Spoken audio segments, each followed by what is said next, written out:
Do you have a bad habit or two? Most people do. While good habits can be helpful and make it easier to live happy, healthy lives, bad habits can make things more difficult to achieve our goals and to be the people we want to be. So, if you have a bad habit that's creating problems for you, it should be easy to just stop doing it, right? Well, no. As most people would agree, it's not that easy. Stopping a bad habit can be nearly impossible, depending on how deeply rooted or physically addictive that habit may be. But turning it into a better habit could be the trick to making the change. So, how do you change a bad habit into a good habit? Be aware. To start with, make an assessment of your regular routines and habits. Become aware of what's working for you and what's not. Identifying your bad habits is the first step to changing them. We all have both good and bad habits, and the difference is in whether they're doing something for you or against you. Good habits help us maintain good health, produce quality work, and support our relationships. Basically, that's anything that improves our lives and keeps us moving in the direction of our goals. Bad habits are those things that toss our roadblocks and challenges to who and where we'd like to be. If it undermines your health, causes you to procrastinate, or negatively impacts your life in some other way, then that's a habit you might want to change. Habits are important, says author Jack D. Hodge. Up to 90% of our everyday behavior is based on habit. Nearly all of what we do each day, every day, is simply habit. Many of our habits have become so automatic, we hardly notice them. Once our brains become accustomed to a habit, it becomes easy for us to do things without even thinking. Sometimes that can be helpful, so we can think about other things while doing simple tasks like brushing our teeth and tying our shoes. We don't think about it. We just do it because it's become a habit. But habits like smoking, reaching for snacks when you're stressed, or biting your nails are not in your best interest, even though it's easy for you. So while some habits can be beneficial to help us through our day with ease, what do we do about those other habits? The ones that are not so helpful. What triggers you? Once you're aware of the habit you want to change, ask yourself some questions about the nature of the habit. Things like, when does it happen? How many times a day? Where are you when you do this habit? Who are you with? How are you feeling? Take a look at what cues you respond to that cause you to act. Think about when it happens. Does it relate to a certain situation or person? Does it occur when you are sad or anxious? Do specific places bring about the urge to indulge in this habit? With every habit, there are three things: the trigger, the action, and the reward. This creates the habit loop. The thing that triggers you is what starts the cycle. For example, if you become anxious when you get a phone call from your boss, and that makes you want to bite your fingernails, the anxious feeling is the trigger. Similarly, if you always have a cigarette right after you eat, then finishing a meal is the trigger. If you know what triggers the habit, you may be able to avoid some things. But that's not always possible. You can't avoid meals in order to not be triggered to smoke afterwards. So, simply eliminating all triggers isn't a realistic option. Some people have tried using willpower to overcome a bad habit, but that's not usually very effective. It may have short-term success, but over time, willpower fades and habits return. So then what? You have identified a habit you want to change. You know what triggers you to do the thing you don't want to do.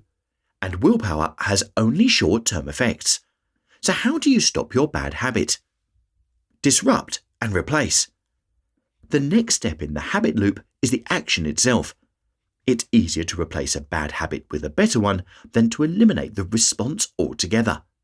So by changing the way you do something, or making a different choice, you can make big changes in a positive way. For example, if the trigger is your mood, like feeling stressed or anxious, then your next step might be that you grab a bag of chips or a box of cookies. If this has been your habit for quite a while, it's difficult to not just reach for the familiar comfort food that you're used to. Doing nothing would probably feel unbearable to you. So think about what you could do instead. Could you have an apple? Or some other healthy choice? You might find that by replacing one habit with a healthier option, you can feel the same reward, rather than denying the habit altogether. If eating the cookies is too much of a temptation, you might try not having them in the house in the first place. In one research study on the habit of smoking, they found that cigarette sales decreased when they no longer displayed them at the cash registers. The fact that they were readily available and in plain sight had contributed to being a trigger for smokers. Our brains like things to be easy for us. If you have the habit of checking your phone when you're in bed, try leaving it in another room. By changing your environment, you could change the outcome. Rewards. Your actions become habits when you are getting something out of it. You are rewarding yourself and look forward to those rewards. Then it becomes a habit. But you can use the reward system to defeat bad habits by giving yourself a different reward. For example, instead of that, try this. Instead of processed sweets, try fruit. Instead of a cigarette, try chewing gum. Instead of biting your nails, try journaling. Instead of succumbing to boredom, go for a walk. By using replacement techniques to reward yourself, you may be able to turn some bad habits into good ones. Philosopher Socrates said, "The secret of change is to focus all your energy, not on fighting the old, but on building the new." Change for the long term. By creating a new lifestyle habit, you can create a new you. It's not hard to give up something for a short time. But if the goal is to change the bad habit for good, you will need to make it a permanent new choice. Psychologist Wendy Wood said, "Your brain requires up to 3 months of daily repetition to develop the neural pathway that automates a behavior. So, changing a habit doesn't happen overnight. But once you can identify what you want to change and start the process, you can see results over time. When you figure out the habit loop, you can begin to follow a new plan and watch what happens. Then continue to apply the same process to any habit you want to change.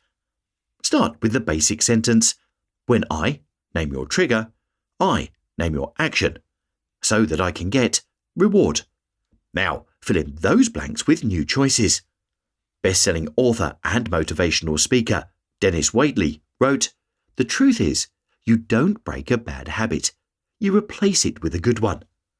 By changing the way you react to your triggers and replace them with better actions and rewards, you can make long-lasting lifestyle changes." Persistence is necessary when attempting to change a bad habit. It takes time to create new neural pathways, but once your brain has learned the routine, you can continue to reinforce it with more good habits. Benjamin Franklin said, "It's easier to prevent bad habits than to break them." Being mindful of what habits you establish to start with can help you to work easily and successfully with your good habits, and not have to work so hard at transforming the ones you want to change. Would you like the full illustration from this video?